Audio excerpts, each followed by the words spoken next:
Hello, everyone. Good evening, and welcome to another edition of the Part of the Pride Aston Villa Women podcast. We will try to be all sunshine and rainbows, of course, despite yet another defeat. There will be a time where we'll be celebrating. But this time, of course, the defeat signaled our exit from the Women's FA Cup, but it was in the quarterfinal. So at least, we got that far, didn't we? We were hoping that at least one underdog could get through, and technically that was Liverpool in the other matches. But unfortunately, it just wasn't meant to be us this time. However, I can never do this by myself. I'm joined by a lovely panel this evening. Gary, how are you doing? Lovely to see you. I'm very well, thank you. How are you? Yeah, not bad, thank you. I would say excited to talk about it, but you never know. You never know what's going to happen, but we'll try and enjoy it. See, Emma's Wi-Fi is cutting out already. It's going to be a good night, everyone. So, Emma, apart from the Wi-Fi issues, how are you? I'm good, thank you. How are you? Oh, that delay. Can you hear me? That delay is going to be annoying. Yeah. Oh, this could be interesting. Emma, if I just boot you out at some point, it's because we can't have a conversation. But hopefully the internet will pick up for you very soon. We'll just make sure you finish talking at any point before we jump in. But yeah, Sophie, how you doing? Yeah, good, thank you. Good. And Tracy, of course, how are you? I'm good, thanks. Freya, how are you? Good, thank you. I'm just getting up because talking about, we got to this point, we got to the quarterfinal. We still got £22,500 for losing in the quarterfinal. That's not too bad, is it? Better than a kick in the teeth. Exactly. Go towards the pot, hopefully, for the summer. And we'll see what happens there. We could have got 90,000 if we won.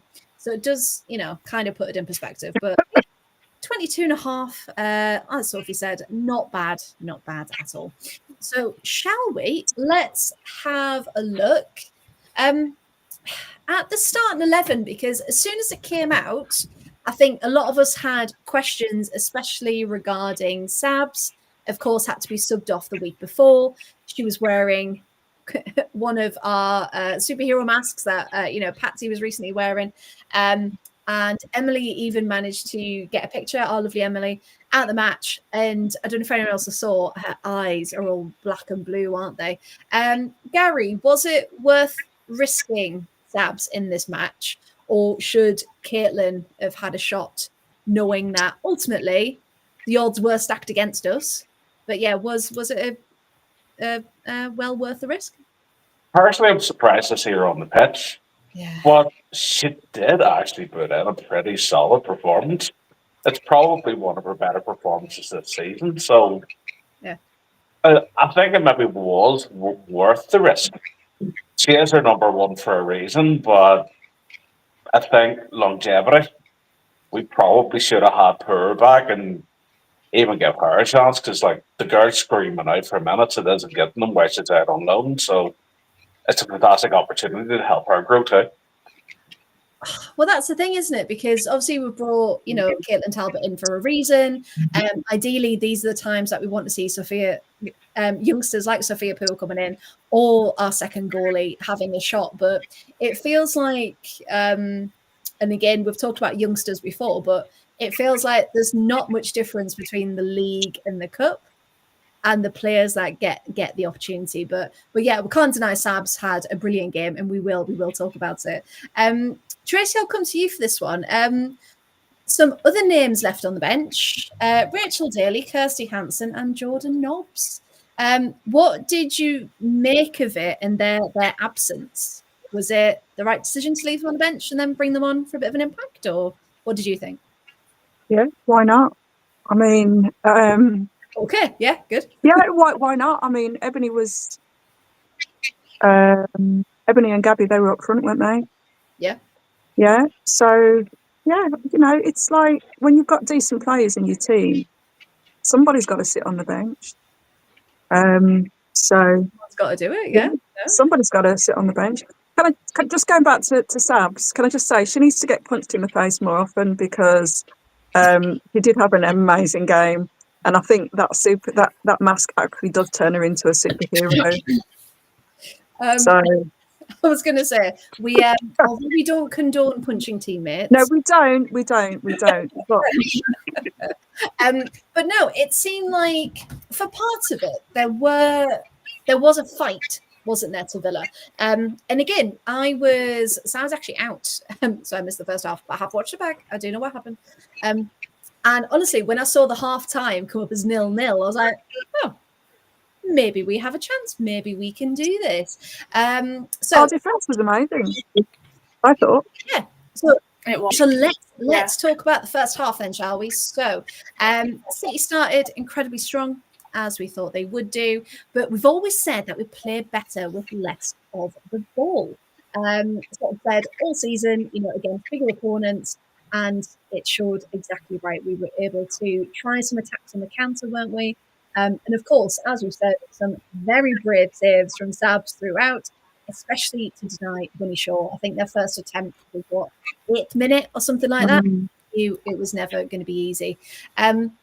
Sophie, from your perspective, I know we were both watching it back earlier to keep it fresh in our minds.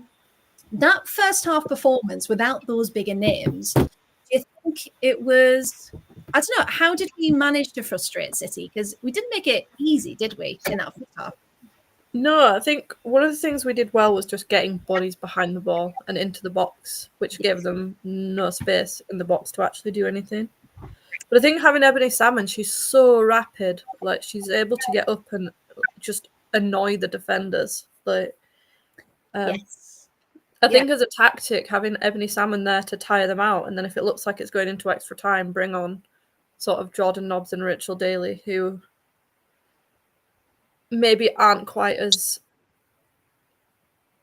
quick, young and full of running.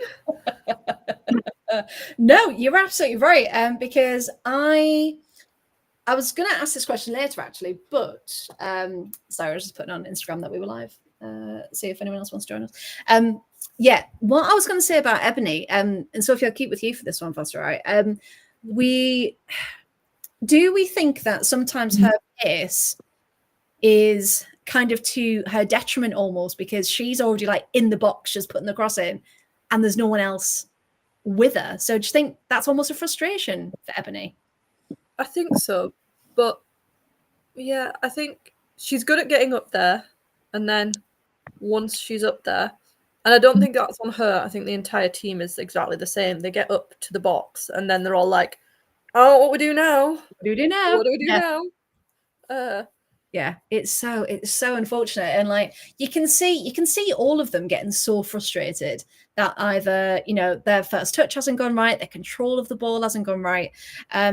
So I think it's just kind of an all-round issue that we need time to solve. I mean, we've had time since the start of the season, but with manager after manager, it hasn't been easy, has it? So, and it's getting down to the wire, and we will talk about it at the end when we do our predictions.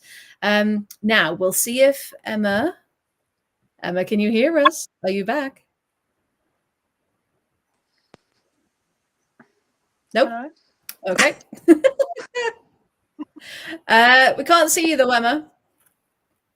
Oh. I think it might just, yeah. Do you want to try once more?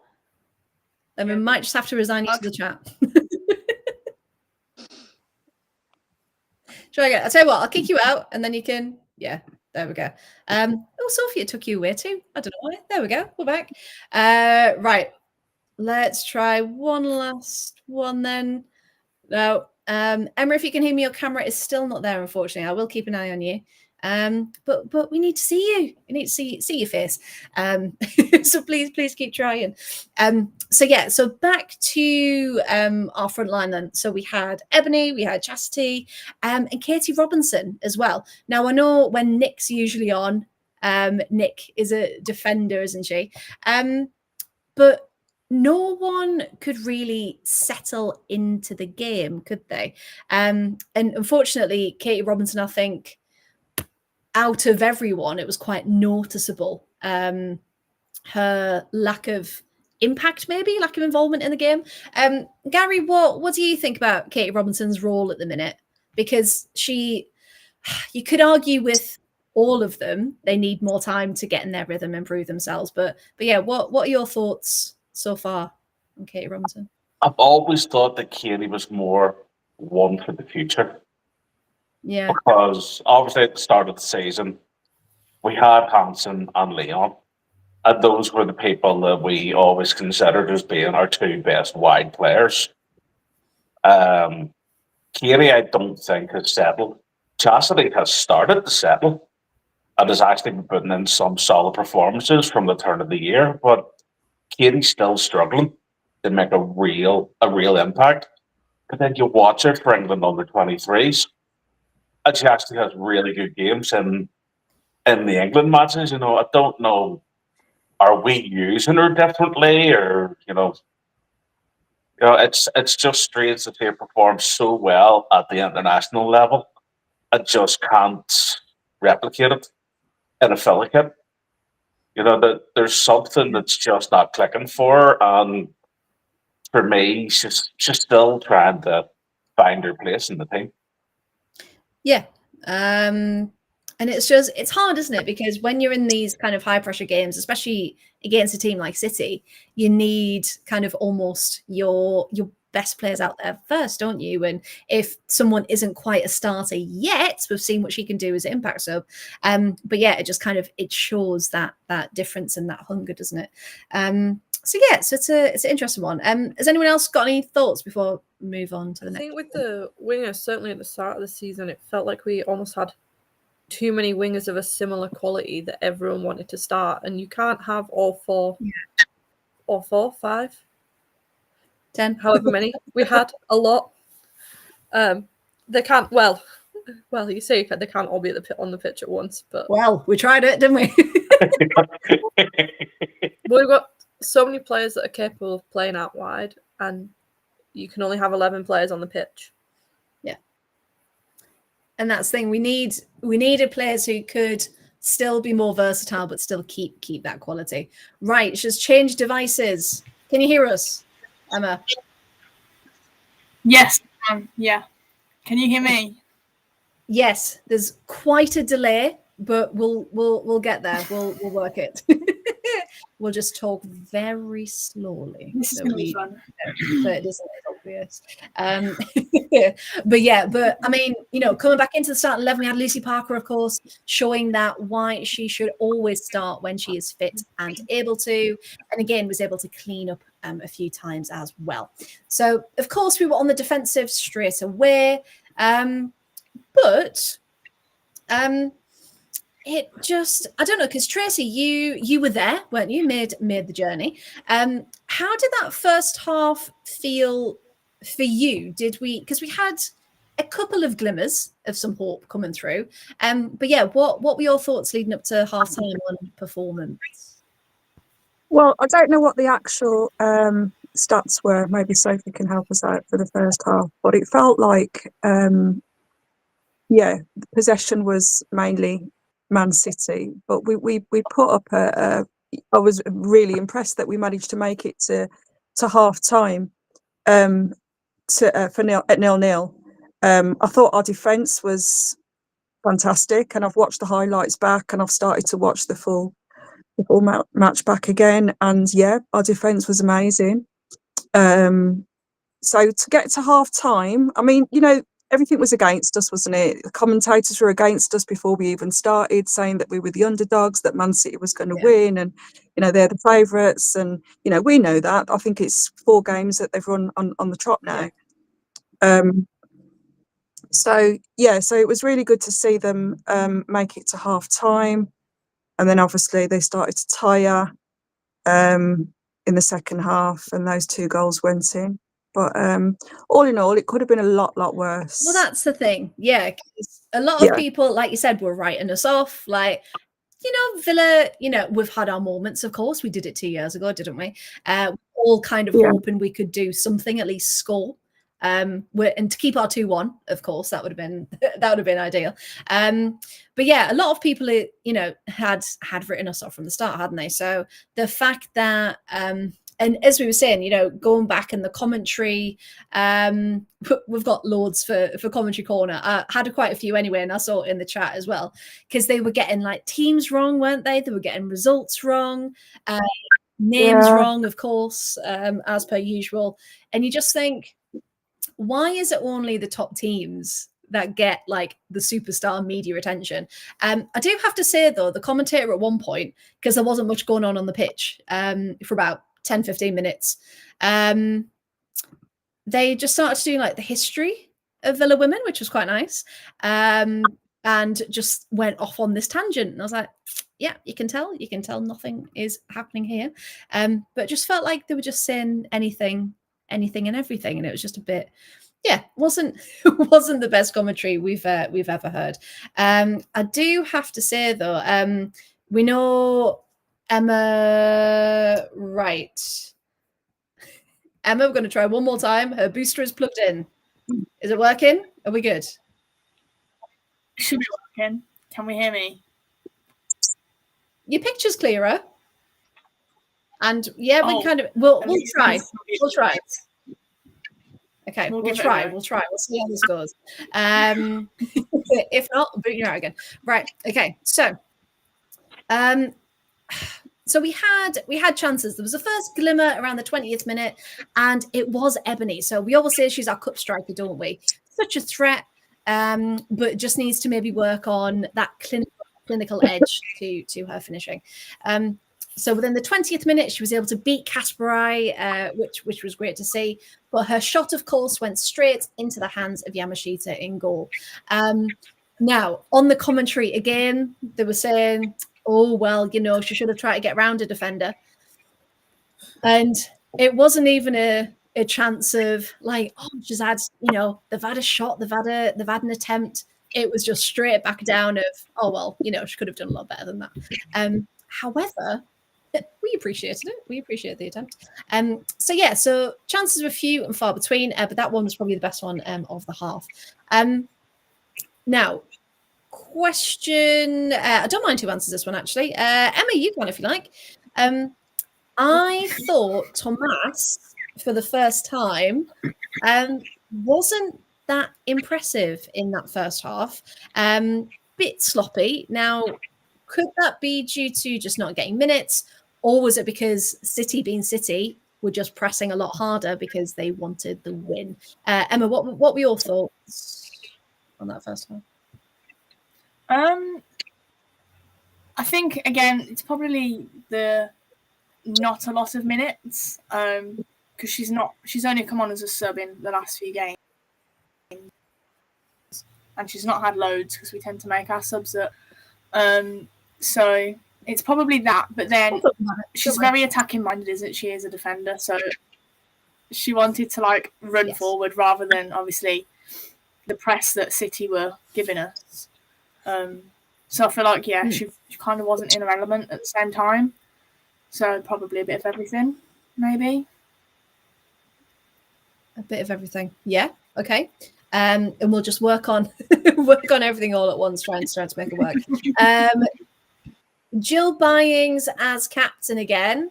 Are we all happy that Byings is captain? Is she doing a good job?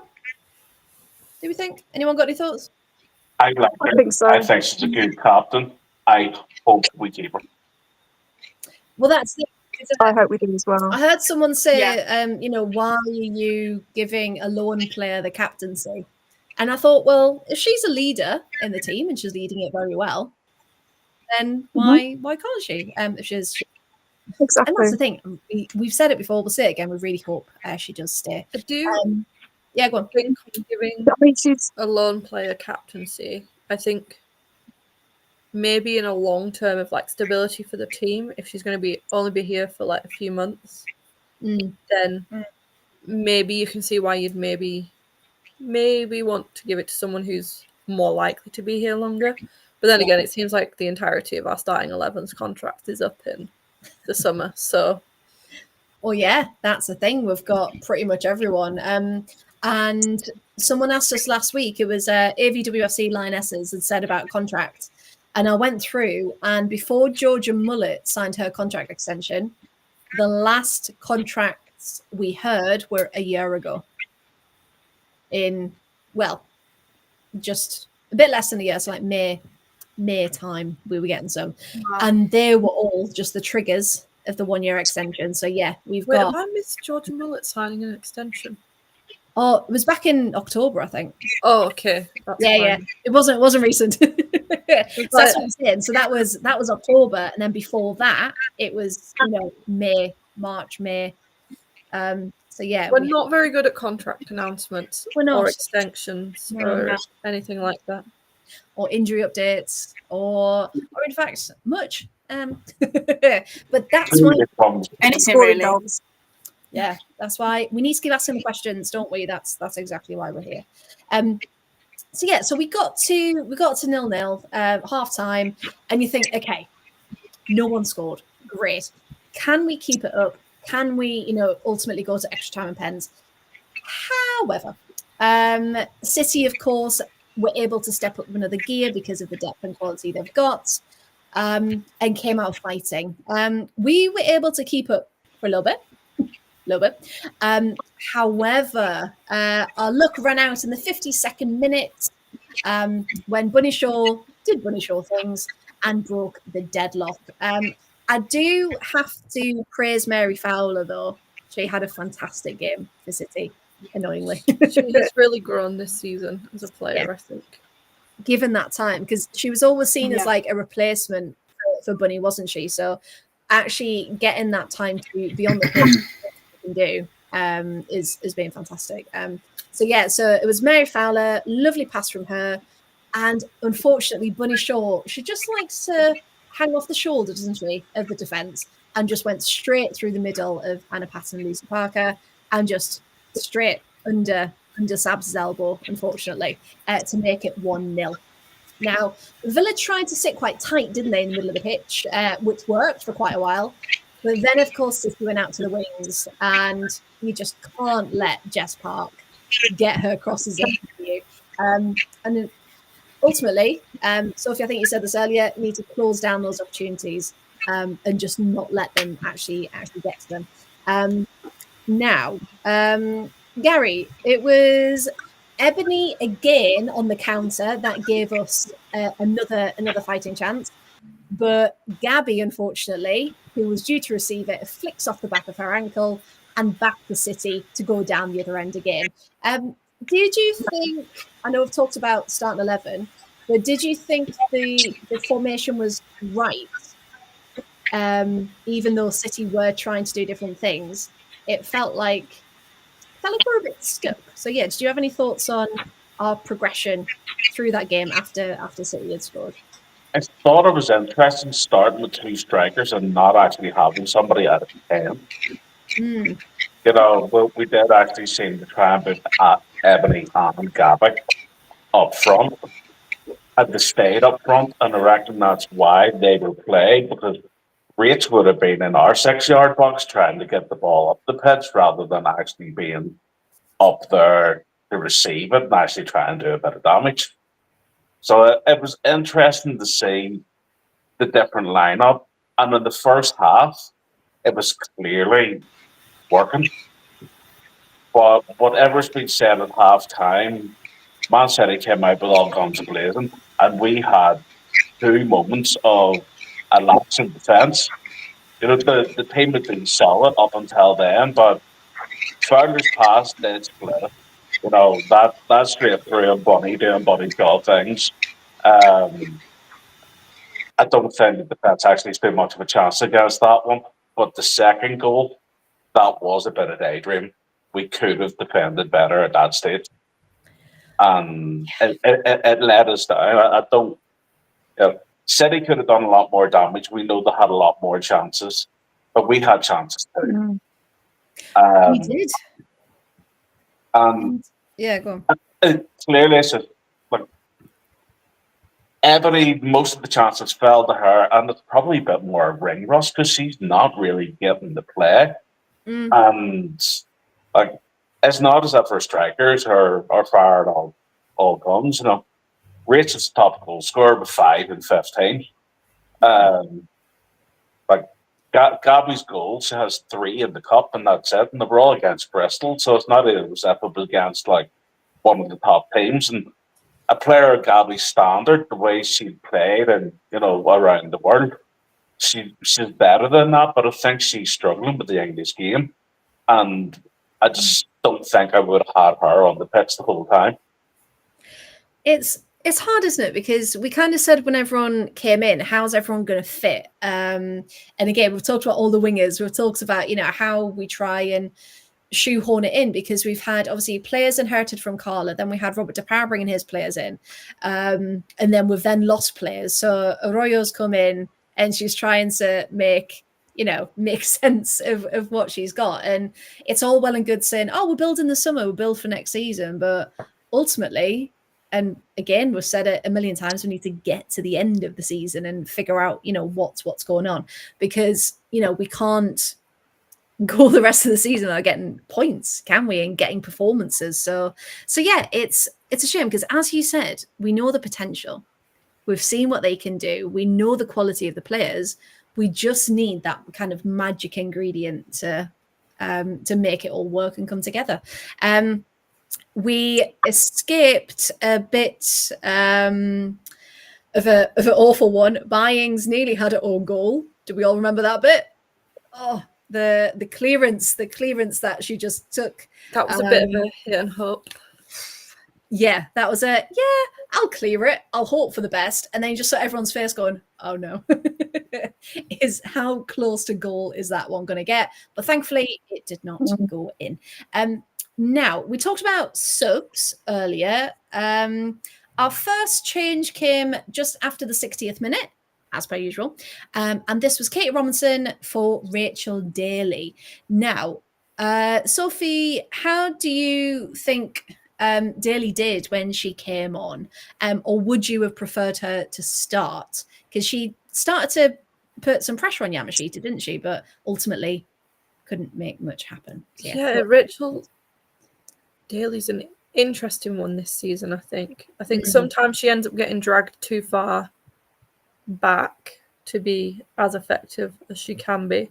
Yeah. Often there'll be crosses coming in and she's not there to get on the end of them. Yes. And I don't think she's quite hit the form she did in the first season she was in with us. Yeah. So, and sometimes I think, I think that's where I'm at. Yeah. And that's the thing, none of us, we can discuss it, but there's still no answers, is there? We can't quite put our finger on what's going on.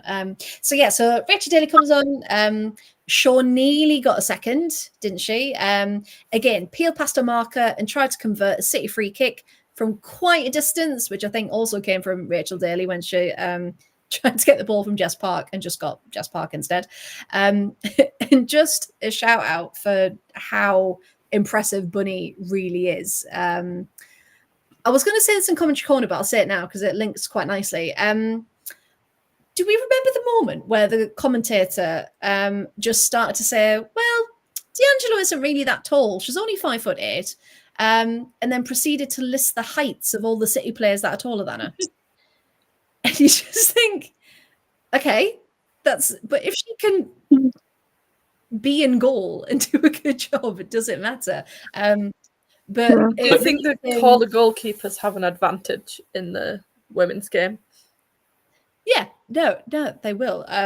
But yeah, it was just that moment when they almost collided when Bunny went for that second goal, and you did see the height difference, and I was like, oh, okay, that's that's why he's made a list, right? Okay. But yeah, just so powerful. Did you not see one of the corners where Sarah Mayling was having the mark on each shot? She's just as short beside her.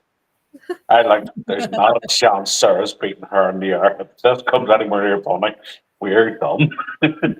She sees like a little trampoline, doesn't she? To kind of go up, when she's next to her. Then again, you say that, but Sam Kerr has this weird ability. I don't know how tall she is. I think she must be 5'4"-ish, 5'5"-ish. But when she leaps for stuff in the air, she just seems to hang for ages. I don't know what. She seems defy gravity. Yeah, just completely go for it. Yeah, and that's the thing. just practicing their jumps should be another thing, shouldn't it? See how high they can actually get. But yeah, I mean, Sam Kerr defies gravity anyway, doesn't she? Just with all her backflips and all her everything. But I see her back actually when she does finally get back. But yeah, but back to our match. Now, the game then had a bit of a breather, and that's when the commentator was going on his rants and tangents about everything. And it was 70 minutes when Jess Park got the second. Now, Gary, did you say it was us that switched off at the back for the second one? Yeah, it was just a lapse. Miri Taylor goes to try and get the ball, doesn't she, from a City throw-in, and just loses it to Miedemar of all people. And yeah, there was no one there, was it? There was just masses of space. And just, Jess Park was able to convert into a net that was completely wide open. And it was at that moment that, of course, we had more subs. 70 minutes, as usual. So this time, Sarah Milne had gone down with a bit of an ankle injury, hadn't she? So she finally comes off. Gabby Nunes also comes off, and Hansen and Moritz entered the fray. Tracy, how did you feel Hansen and Moritz did once they got on the pitch? Did they make an impact on the game? Did you notice? I don't think they made an impact on the game, but they did okay. There's not a lot that can be said, really. To be fair, I mean, we lost. It's 2-0. It was 2-0. We're in the dying minutes of the game. What can you do, really? I think they played well. I can't say that, I don't particularly think they impacted the game that much. Could we have done subs earlier, do you think? So when Rachel came on? I think so. Like maybe a couple more? I think so. Yeah. I think so. I think with Mailing, or even at half time. Or half time, yeah. I think with Mailing getting that knock about 5 minutes into the second half, I think maybe taking her off earlier might have been better. Yeah, would have been a especially good if they were already planning to bring Moritz on, just pull it up. Yeah, just make that change. And again, it's that argument of, plan changes and actually doing it with the game to make sure you're getting the most out of those changes. And it just felt like as the second half wore on, that City, they could bring depth off the bench, they could bring some more quality, they could keep turning it up and up a notch. And it felt like we were quite stuck. We watching it back, we looked quite slow and quite heavy. And I know, Tracy, you're talking about them looking quite tired, and it's just it's frustrating. It's frustrating to watch, isn't it? It is, and it's like to me, it seems like they were physically tired, but mentally tired as well. Do you know what I mean? The fact that we're just not performing to our best at the moment at all in the league, and okay, we've made it to the quarterfinals, but we're not going to win this either. We're not getting any silverware this year either. We've had a rubbish year, and it's just getting worse. And I think, it is affecting people, affecting the players mentally. Yeah, I think especially... And that's rubbing off on performances. Yeah, because you can guarantee, like we've all done in jobs in life, if you get stuck in a rut, it seems quite hard to see the end of it, doesn't it? And especially when you've got so many people now watching, and as we are doing, analysing performances, it can't be the easiest thing. It almost feels like the summer break can't come quick enough. Yes. Like I feel 100%. Like there needs to be a reset, like physically and mentally. Yeah. Complete overhaul. Yeah. Well, that's the thing. And again, when we come to near the end of the season, we'll have more of a idea, maybe about contracts, maybe not. But and see, will Villa look anything like the Villa we see at the minute, and how that's going to change moving forward. Mm-hmm. Interestingly, something that the commentator said before they walked out, as they were walking on, he was saying something about how we're not doing very well this season, and we desperately need more backing from the club, financial backing from the club to kind of make us more competitive and for us to be able to up our game. Those weren't his exact words, but basically that's what he was trying to say. And it's like, yeah, we know that. Yeah. Aston Villa listening to this. Yeah, someone could just take notes and feed it back.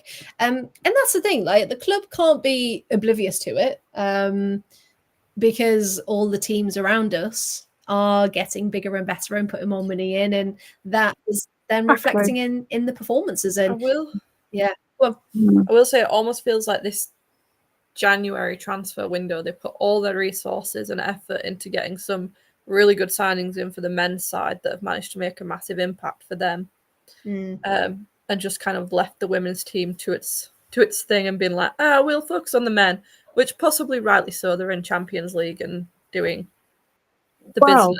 I mean, they're getting shed loads of money for working their way up, aren't they, Yes. the men? So hopefully we're going to see some of that come our way. So go men, come on. Win that Champions League, yeah. Yeah. But that's the thing, you'd think, you'd want, if one side's doing successful, you'd think, oh, how can we help the other side? But also, hopefully, yes, if their attention was on the men, you'd hope a different team would be going, well, actually, this is what the women need, which is completely different to what the men need. And hopefully, a team was working on that. And, but obviously we don't know, do we, what happened. But unfortunately, we are 2 players down at the end of the day, and 2 very, very good players, if that. So half then moves on. We had a couple more moments. Rachel Daly had that half chance, didn't she? But just couldn't connect at around 75 minutes. Straight down the other end. Great save by Sabs. That was the one where it felt like it was like a triple save because all the shots just kept coming in. And Byings had that fantastic tackle on Bunny Shaw to get the ball from her feet. Fantastic. Because she was playing quite deep that game, wasn't she? She was very, very defensive. But yeah, it was great. She had such a good game. But again, as soon as the subs were made, more subs, 80th minute, everyone. 10 minutes left. How can you make an impact in 10 minutes? But this time it was Byings and Taylor off for Jordan Nobbs and Missy Ball-Kearns. And again, it felt like typical Villa, last 10 minutes, I'll go on them. We'll give it a push. And you're like, are you for real? Come on. Should have started with that tenacity. Emma, for you, once we kind of had more of our usual starting 11 come on, and that it felt a bit more physical and felt a bit quicker, did you think we could have at least got a consolation goal, Emma, do you think?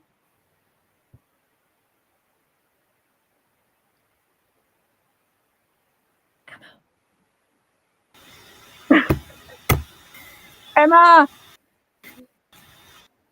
Yes. Talking good. Me ask question. We can hear you. No, Speak. I don't think she's. We can hear you. Speak. No speak. Lost her voice. We can hear you. Okay, I'll turn your volume down just in case you start swearing. Right, okay. Right, so does anyone else want to take over that comment? So the question was, when our starting 11 tried, more people were on the pitch, regular starters, there was that physicality, that pressure. What did we think? Sophie, I'll come to you for this one because we know. Yeah. Your sound's working. I'm not gonna lie, by this point I think I tuned out of the rewatch. My dinner had arrived and I was too busy stuffing my face to pay that much attention to a game where I already knew the outcome, which is probably on me. Okay. I think it boils down to the fact, like what I said before, that it's just a case of let's just finish the game now. Do you know what? I think sometimes it gets to the stage where, like, if they had the choice of like saying, yeah, let's just call it a day at 80 minutes because we're not going to win this. Let's just. If I feel like sometimes, and I felt in this match, got to them mentally and physically so much that if they'd have been given that opportunity, they would have said, yeah, let's just do it. Let's just move on to the next game. Do you think they would have done that? Well, probably not, but I think they probably would have thought it in their head. Do you know what I mean? I think it's Just like, it's at that stage now like, just where get it over with. it's the whole thing, the whole snowball of not gelling properly, having so much trauma this season, not winning any games. It's just getting to them mentally, as well as physically. If I'm honest with you, probably more mentally, and I think it gets to the point in the game where they give up. And do you think we're starting to see that more visually? Yeah, I feel that. The way they're playing? Yeah, I do. I think so. Does anybody else feel the same? I think there's a couple of players that genuinely wear their hearts in their sleeve. Yeah. So when they're getting I agree. frustrated, you can see the frustration.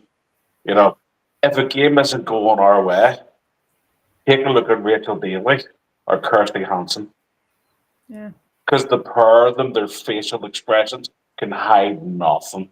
You know that they're, like Tracy said, they're frustrated. If they could just end the match, they probably would end the match because they feel like they're getting nowhere. But they're both.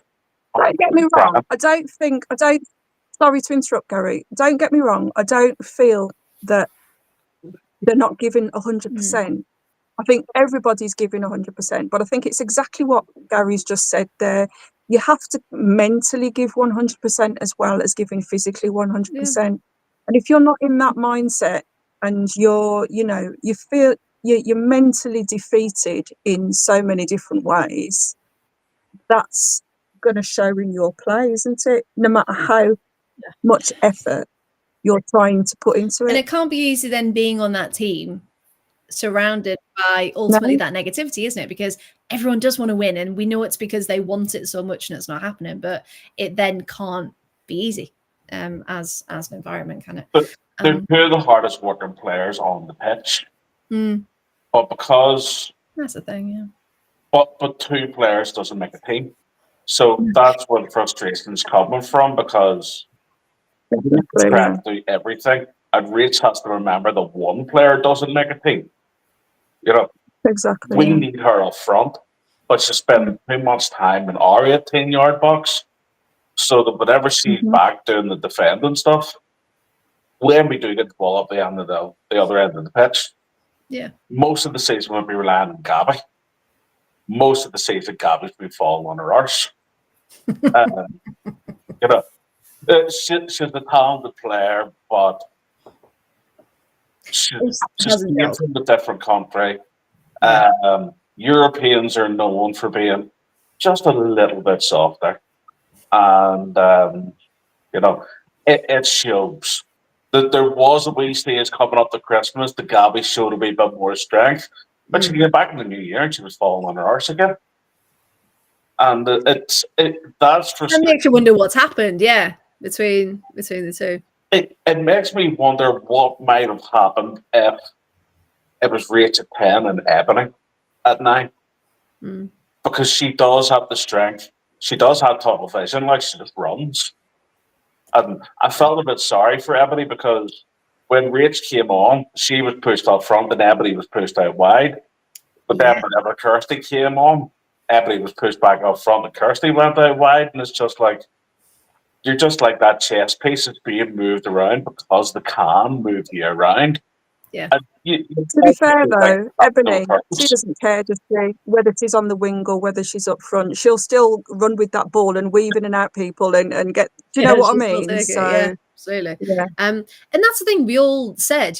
She's a threat. She's a danger when she's on the pitch. It's just that final moment, because then in the 84th minute it was her best chance of the game, and the fact that we have a player that is still running. It can still have that speed and that takeoff, and in those dying moments, and she was able to strike from a bit of distance, wasn't she? It curled, but it just didn't quite drop down in time to get in. And it looked closer on the replay on the second angle, didn't it? And you just thought, oh, if that would have gone in. Yes, it would have just been a consolation goal because there weren't any more chances after that. But that would have just, again, mentally maybe something and maybe helped out. Yeah, Carolyn nearly made it 3, but luckily she was offside. Haha. And then the 90th minute, Rachel nearly gave herself concussion, didn't she, when she ran into the goalpost? But again, committed to the cause.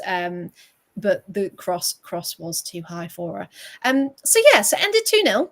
I don't think with the performance anyone was surprised, as we keep saying, which didn't take those chances. Stats wise, it's more like 75-ish% possession to Man City, ish. Oh, so overall 69. 69 to 31. BBC says 73. My BBC says 69. Yeah. Yeah. I'm just checking I have got the right game up. Yep. Fine. Yeah, 69 to 31. Oh, that's weird. What are you on, Sophie? Where you got the that? BBC football. But I'm on BBC football. Well, never mind. What shots have you got, Sophie? 15 for City and 6 on target, whereas we had 6 and 1 on target. Oh, I've got 12 and 6 and 5 and 1. Interesting. How does the BBC have 2 different versions? You guys looking at the same game? Sunday the 9th of March. Is one of you looking at the men and one of you looking at the women? Yeah, Sunday 9th of March. Women's FA Cup quarterfinals. Yep. Yeah, that'd be the one. How weird is that? But wait, you on match stats? Yeah. Yes, match stats. That is bizarre. That is really weird. Yeah, but how many goalkeeper saves have you got? Oh gosh, now you're asking me the questions. 1 second. 4. Sam's made 4. And yes, good. Yamashita made 1. Hey, she made a save. So hey, it wasn't 0. So we had chances. It just didn't work. But yeah, Coach Criminal in the chat. Good evening to you, Villa fans. I feel your pain. You invested and you've been unlucky. Bit rude. Might be the year you go down. Hey, we haven't gone down yet. We've still got time. Just because you're a Chelsea fan, who always win everything. But hey, Oh, it must be so boring to be a Chelsea fan. Winning everything. Who'd want that? Knowing that you're going to win before they even kick off.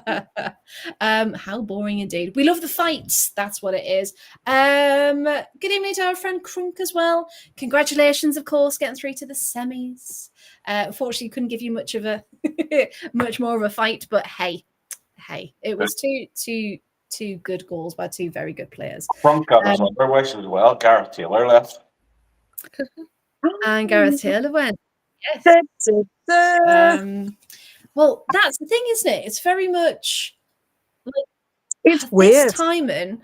Do you think maybe they were going to wait till the end of the season, but after everything that's gone on, Chloe Kelly, etc., they just went, okay, if we can just get ready now, because I feel like there must be something in the water.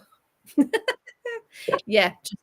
Do we actually know? And I'm not saying that we should discuss it now, but do we actually know what happened with? I know that there were some issues with Chloe Kelly and Gareth, but do we know actually the details? No, it was just very much a clash of personalities.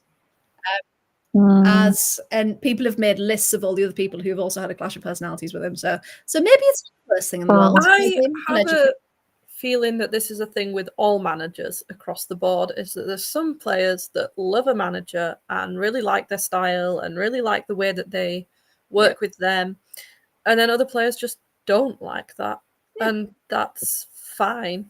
And that's the thing. I picked up a stat. Yeah. So yeah. I'm not trying to. No, that's fine. I love stats. Right. Okay. But literally, it was something that the commentator said. It's really weird, isn't it? Right, he didn't say this, but I think it's really, really weird, the timing. So obviously something more is going on. Yeah? They were through to the semi-finals of the FA Cup. Right? Gareth Taylor, the stats are He's been in charge of 154 games, and he's got a 72% win rate. Now, you wouldn't sack a manager on those statistics the day after he got the team through to the semi-finals, would you, if there wasn't something else going on? Well, our friends in the chat, sources told me there was a bit of a bust-up in the locker room between the players and Gaz as well, but don't mind me. On the day? Verbal spat after the match against Aston Villa. Oh. Well, there we go. Did it get physical?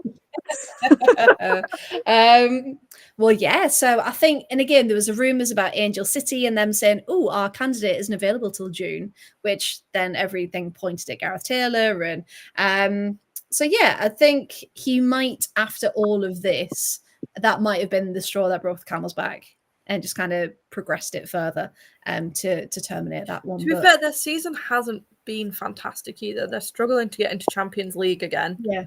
And I know that they've got to the finals of the Subway Cup, but yeah, because they said, didn't they, that they sound like they're doing terribly. No, they want to come and join the Villa.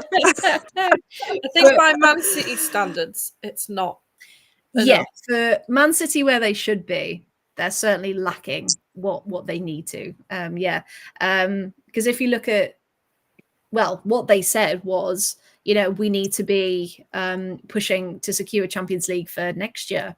And unfortunately, it doesn't look like they're going to at the moment. But if only we had these problems. I'd love to have these problems. That'd be great. Dilemmas. If only we had them. We'll see. At least the relegation fight is keeping our season exciting. We could be stuck in sixth with no cups. I don't know whether it's exciting in a good way or just all heart attacks at the thought of it. Yeah. We'll tell you next week. It's a cliffhanger. Yeah. Learn all about it next week. Yeah. No, absolutely. But there was one thing I just wanted to kind of touch on before I try and see if Emma's commentary corner is going to work. Tracy, I want to talk about the atmosphere because it was International Women's Day weekend, and it was a moment for everyone to kind of come together, support not only women's football but women in general. But the atmosphere at certain games this weekend, we know what happened with Taylor Hines at the Liverpool-Arsenal match. But then apparently there were also some unsavoury comments made towards our Gabby as well. So how was the atmosphere for you? Because I know people didn't hear it at the time, did they? Absolutely fine. Where we were sitting, me and Gary were sat quite close together, weren't we, guys? We were. We didn't hear anything untoward or concerning at all. The atmosphere in general, the way we felt, it was absolutely fine. It was a lovely sunny day. Had no trouble from any Man City fans, no negativity, lots of, chants going backwards and forwards, but nothing that was to be of any concern. So, but obviously you can't hear everything that's going on in the stadium and what's going on, and obviously there was some stuff that was going on. And it's just not good at all. No, and it just makes you think, we're part of a game that's meant to be, a safe space for everyone. We welcome everyone, we're inclusive. And you just think, why do people think that that's acceptable just in general, like regardless of, the fact it was International Women's Day weekend, which day weekend doesn't matter. What's really sad to hear, I think I heard this correctly. I think it was this incident. It was a woman who was making the which remarks. made it worse. It's a woman, which made it even worse. So, but you see, if I hear anything like that, right? If I'd have heard anything sexist, misogynistic, racist, anything like that, I'd call it out. Yeah. I'm at a stage in my life, okay, where I will call it out. Yeah. And I will stand up and I will turn around and I will say something. Yeah. And I just feel that there are not enough people that will actually do that. Yeah. Because I'm sure there were lots of people that were sat around that woman, heard her saying those things, and didn't say anything because they didn't want to get involved. And that's the wrong thing to do. We have to call it out. No, we do 100%. And I'm very much with you. The last couple of years, I'm very much like, no, I'm going to say something. Why not? But I know a lot of people don't feel comfortable, which is why a lot of stadiums have like the text number, don't they? That you can email, you can ring. If you don't want to get involved, obviously, if you're there with young children and you don't want to, if you think that person, because of their comments, could then be, a bit volatile, you don't want to get them involved, do you? So, luckily those numbers exist, but definitely. The last I heard, everybody's different. I understand that. Yeah, no, I was just going to say the last I heard, this woman, they couldn't get her seat number during the game without it being very obvious that it was this person. So at the end of the match, these people waited, got the seat number, and then put all of the information through to City. And apparently they were very quick in response. I haven't heard anything yet about what's going to happen, but hopefully that person is reprimanded and hopefully never gets to go to a match again, because she's not welcome anywhere.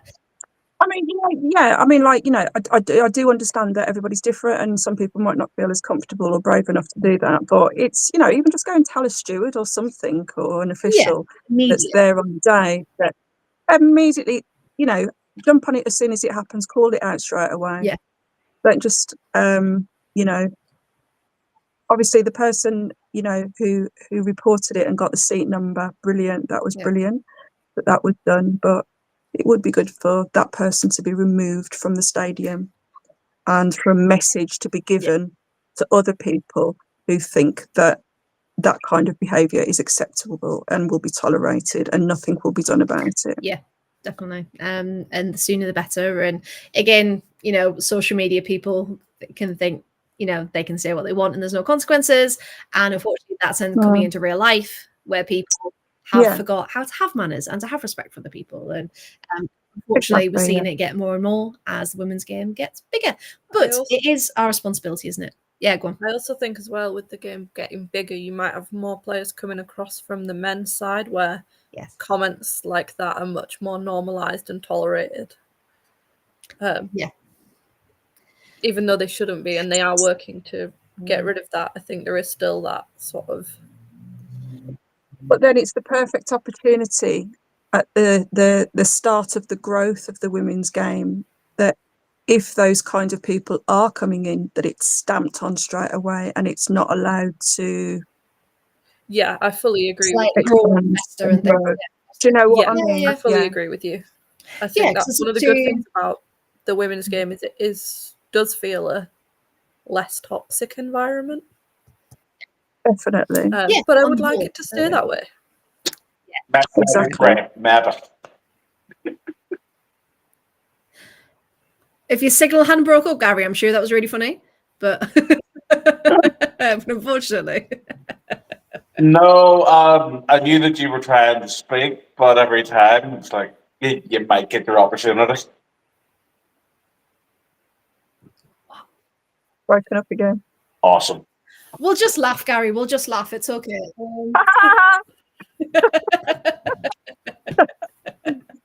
We appreciate you, Gary. We appreciate you. Right. So the final things from that match then, Emma, we're going to come to you, and hopefully the sound works and that you're not bashing the keyboard this time. And hopefully it does work. So how about now? Is it working?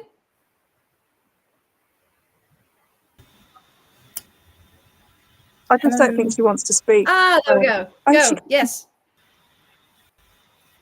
I'm speaking. We can hear you. The delay is awful.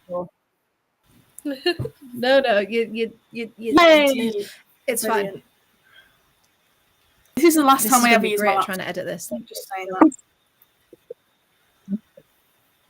Okay, well, while that delay is coming through, oh, there we go, lovely. Emma, we can't. Hey, there we go. So Emma, whenever you are ready on the delay, we could be here another 20 minutes. Whenever you're ready, off you go. Commentary corner, please. Thank you very much.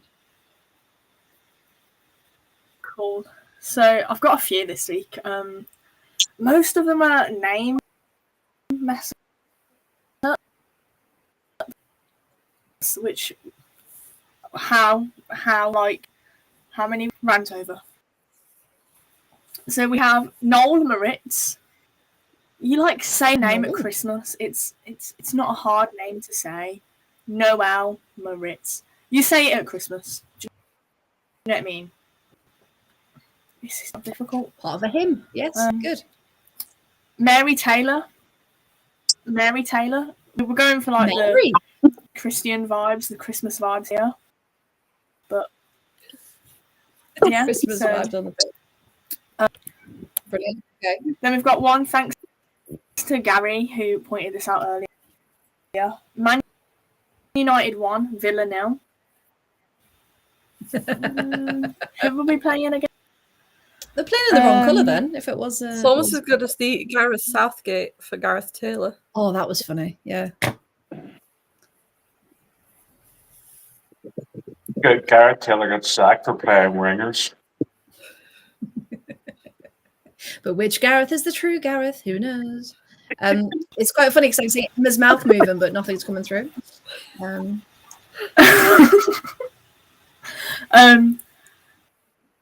So you've got Jill nibbling Jill after Jill fouled Jill. I think it was Jill Byings fouling Jill Roard. But they were in each other That would make apparently. sense. Yeah. Interesting. Oh, Not sure you're allowed to do that on the pitch. But okay. There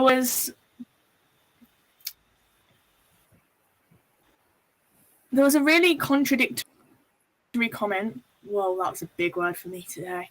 Lose league matches here on about. Yeah, 30 seconds before that they went, oh, they lost. But they lost. Anywho. But they were away. They were different. And then I've got more. These are the two best ones. So, Jill Byings, apparently she started all since she joined on loan. Was she not injured for 10 weeks to actually getting game time? Because, I'm pretty sure she was with a back injury. But anywho. And my favourite one was they were talking about Sabs and her mask. And they went, was it in training or something? Like, did she break her nose in training or something? I mean, you're commentating the match. Surely you should have done your research. Surely you should know that she was booted in the head last match and had to come off looking severely concussed. But anywho, you do you. At the end of the day, you. I would also, on the Jill Byings, And that's all. apparently That's all. she's Jill Beijings. Beijings. Beijings. Jill Beijings. Oh, Emma's still going. Oh, right, okay. I think she was saying she's done. Emma, I'm just going to put your volume down again, love. Just in case anything else comes through the ether, as if we're in a seance and just we're getting bits and bobs through. So yes, Jill Beijings was a good one throughout. Even though, which I thought was the best one, the stadium announcer said, and going off, Jill Byings, followed by the commentator, Jill Beijings. No, it's not. I also liked the interesting camera angles this weekend. As the camera panned to the back of Anna Patten and then zoomed in to the back of Anna Patten, the comment was, there's Anna Patten. There's an Anna. I saw that. It's just like, and then just followed by one of the centre backs. Yeah. And what was that? Yeah, and then I had about the whole list of City players that are taller than Sabs. It was bizarre commentary, wasn't it? So some of the things that came out, but hey, some of the names it's quite cringe-worthy, isn't it? Some of the name pronunciations were interesting. At one point, I had to Google because I thought I was losing my mind how to pronounce Hasegawa. Yeah, because what were they saying again? It was like Hasqua. Hasqua. Oh, is it Hasqua? No. I just, yeah, I don't know. Some of them that come up and you're just like, you haven't practiced that before you said that, have you? But never mind. We will bring all of these to you each and every week, of course, because they're that fun. I will say for about a year I was pronouncing Adriana Leon's name wrong, so you know. But I'd never heard her say it, and in England we would say Adriana. Well, that's the thing. I'm sure in some videos she does say Adriana, and then she would just say Dre, and then it's kind of an age. I don't know. But yeah, well, we'll find it. Does anybody know how they're getting on? Well, by the looks of it, they look like they're enjoying the sunshine and having fun. Yeah, their season starts this weekend. Oh, right, okay. So we shall see. We shall see. Have there been pictures of them together? No. Have there? Yeah. Maybe. There was a video or a photo on one of either Kenz's or Bree's Insta story where it showed the person actually training together. Oh, well, there we go. Okay. Yeah. Oh, this comment from John Villa in the chat. Hello, good evening. I heard we paid over the odds for Gabby because Levante were unhappy with how little we paid for Paula, so they hiked the price up for Gabby. I will say, I only learnt this weekend. I don't know if I'd heard it and blocked it out. I literally learnt today when I was watching the match that both of them came for Levante, which I thought was a bit odd that we'd bought two players from the same club. Like a little 2-for-1 kind of deal. Well, apparently, not very much, which is why I paid so much for the second one. But that's interesting. Okay, yeah, I can see them doing that because again, if you look at Gabby's international stats, you know, she's got chosen for a country, she's got the call up, she's got the goals. Something must be going wrong. Because you know, as we all know, Martina Piemonte is one of our favorite players. She came to Everton. Didn't really perform, you know, had a couple of goals, but not really. She is now the second highest top scorer in Serie A with going back to Italy. So it just shows you, if you find a league that suits you and your style and your football, you know, embrace it, you know, have a go in different leagues, but ultimately, you know, you play a certain style, don't you? Sorry, Fred, did Piemonte come over from... Is Levante in Italy? My geography outside of the UK. Well, my geography. No. So Levante is in Spain, Spanish league. Piemonte came from Serie A, the Italian league. Okay. Yes, she came from Milan to Everton, and then she's gone back to Lazio in that one. And they are currently top of their relegation group. So there we go. Because it splits after 18 matches to the Champions group and the relegation group, and it gets all complicated. But yeah, no, they're doing well. They're doing well because of all her goals. There we go. Perfect. Okay, last thing we're going to talk about is this weekend. Now, even though we're all like, oh, do we have to talk about it? Yes, we do, because this could possibly be the most important game this season, couldn't it? Now, I also saw some excerpts from Crystal Palace's new manager. I know his first name is Leif. His last name has escaped me. However, he was talking and said, you know, we know what we can do. We know what we can control. At the end of the day, it's all about performance and what this game could ultimately mean. Because for them, it's getting a way back in, you know, a foot back in the door of the league. For us, they're going to come out fighting. They're going to come out fighting. But for us, of course, it's that extra tiny bit of safety net that might secure us in this season. So for next season, in the league for next season. So Tracy, we'll come to you first. How are you feeling realistically about the weekend? Well, the last time we played them, we beat them, didn't we? Was it 3-2? Yeah, just. So it was close. Close, yeah. I really do. Oh, I'm scared. I'm scared because, it's not a given, is it? Because they are really going to come out fighting for their lives. And obviously we're going to be fighting as well. Because if we lose, that's just 1 point in it, isn't it? Yeah, they will be on 9, we will be on 10. Yeah. 1 point in it.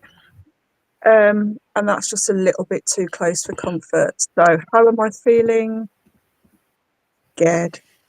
Yeah, and it's a horrible position to be in, isn't it? Because obviously last season wasn't great, but we were safe, weren't we? Regardless of then what happened, Yeah. we were, we weren't fighting for, anything, being seventh. Exactly. Yeah. But we weren't battling relegation.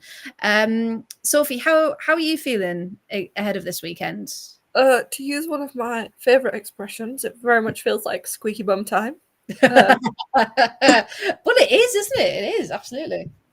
But yeah, so agree with Tracy. 4 points is okay. 1 point difference It's not. is not good. It's not good. Okay. I did say I would like Crystal Palace to stay up because the constant yo-yo I'm not a fan of. Not at our expense.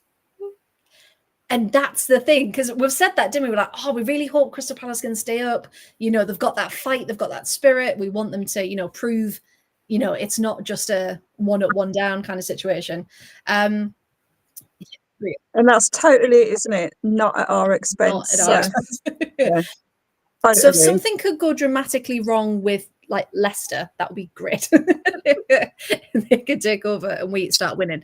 Because if we look at Crystal Palace's remaining games, obviously us at the weekend, then they're away to Everton, at home to Arsenal, away to Chelsea, home to West Ham, home to Leicester, and away to City on the last day. So they've still got some of the big hitters coming up as well. So if, things go horribly wrong at the weekend, there's still a chance. I will say I will actually be able to watch this game though, because I am currently on the exciting. injury list. So you're on the what? I twisted my ankle, so I can't play this weekend. Oh, you're on the injury list, right? Okay, I was like, who's got an injury? Right, you. Okay. Well, I'm sorry to hear that. I hope you're okay. But I'm glad you can watch, of course. Because if we look at our upcoming fixtures, after this, we're home to United, away to Liverpool, away to Spurs, home to Arsenal, away to West Ham, and home to Brighton. So arguably the games, they're pretty even, aren't they? For where we could possibly rob points from. But yeah, Gary, how do you feel about this weekend? I know we're a bit scared, a bit apprehensive, but yeah, how are you feeling? I don't really think anybody expected to see ourselves or Crystal Palace being the bottom two clubs at this stage of the season. Crystal Palace actually invested quite well over the summer whenever they were promoted. They spent money, there were intentions. It didn't work out for them. Just the way the performance we put in against Chelsea on the opening day of the season, everybody was expecting big things from us, and it hasn't exactly worked out for us either. But now the Crystal Palace have this new manager that just came in. They're going to be out with intent. It is a proper 6-pointer game. And, if we win, fantastic. It gives us a proper cushion. The one thing we really can't do is lose. And like everybody else, I'm nervous because, new manager, players out to prove their point. They do have a lot of skill, as do we. But our players are at the stage where they're just frustrated. They know they can do better, but it's not coming through. Crystal Palace currently have a clean slate, and they're definitely going to be dangerous. You cannot rule them out of this game. No. And that's the thing. There are no easy given matches anymore, are there? Emma, we're going to try. Okay. I'm going to try and come back to you. Okay. Emma, what do you feel? Because ultimately, it's going to be a fight. Do you think it's going to be another 3-2 last minute winning like it was last time? Or do you think both teams are going to be fighting right to the end and it might be a mistake ultimately that gets them the win? I'm scared because last time it was, we won it by literally hoping, because was it Ebony Salmon that scored the the winner last time. I'm sure I saw a video earlier that it was Ebony Salmon in like the 96th minute or something. I'm like you're right hoping there. Yeah, like you're right. it's not. Let's have a look. I've got it up. I'm pretty Ebony sure I saw a Salmon, video 90 plus Ebony. 4. Yeah, 90 plus 4, yeah. Yeah. I don't want to win the game by the skin of our teeth. Like, no. I can't be doing that. Like, my heart cannot take it. No. I don't know. I just don't know what we're going to do either. Like, she benched Rach and Jordan this weekend. Well, last weekend. What is she going to do this weekend? Like, I can understand why she benched Rach, to be fair. But with the talent that Crystal Palace have, and we can't say that they don't have talent, because they do. They've got people like Annabelle Blanchard, she's just ruthless if she gets the ball and we let her run with it, which is what we tend to do. We can't give them space. We just can't give them space. That's our main problem. And we need to stay away for the whole 90 minutes. That would be useful. Yeah. Mm-hmm. Yeah, definitely can't afford to switch off at all. Yeah. Yeah, because we went 1-0 down last time. Then we had 2 quick succession goals to get back into it. They're leveled, and then we finally got that last minute winner. Yeah. And again, arguably, I remember because I was pressed that game, and Kaminsky was, quite aggrieved that they didn't get a point out of that, because they probably deserved one. But we were able to nick it, and that was great for us. But yeah, it's certainly not going to be easy this weekend. Yeah, I mean, she could have been resting our bigger names for this weekend. So hopefully that's why they didn't start, because ultimately, yes, a cup run would have been fantastic, but not the end of the world. But yeah, so hopefully we have everyone fit and fighting and healthy for the weekend. But that is Sunday. Tracy, there's a wonderful coach going down, isn't there? Any seats available? There are. Wonderful. Yeah, we have a few seats, a handful of seats left. So if anybody would like to join us on the fan club coach, you're more than welcome. Just get in touch with me, or just get in touch with anybody on the fan club, and they will direct you to the right place to go. Exactly. Great day out. Great family. Great community. £15 a seat, £10 for children. Perfect. Great day out. Exactly. And a whole day out as well, because traveling down to London and back. Well worth it. Well worth money for that. And yeah, hopefully bringing back the 3 points as well. We've got Bengal ball. Come on, Villa. You definitely want to be in the coach. What was that, Gary? Sorry, you definitely want to be on the coach because... I was saying we'll have Bingo Bob for entertainment. You definitely want to be on the coach. Bingo Bob. Hey, entertainment on the coach is unparalleled. That's what that is. Music of your choice, playlist. Yes, yeah, playlists get made. Hey, it's a wonderful experience. Everyone needs to do it once. And breakfast before you leave. Sorry.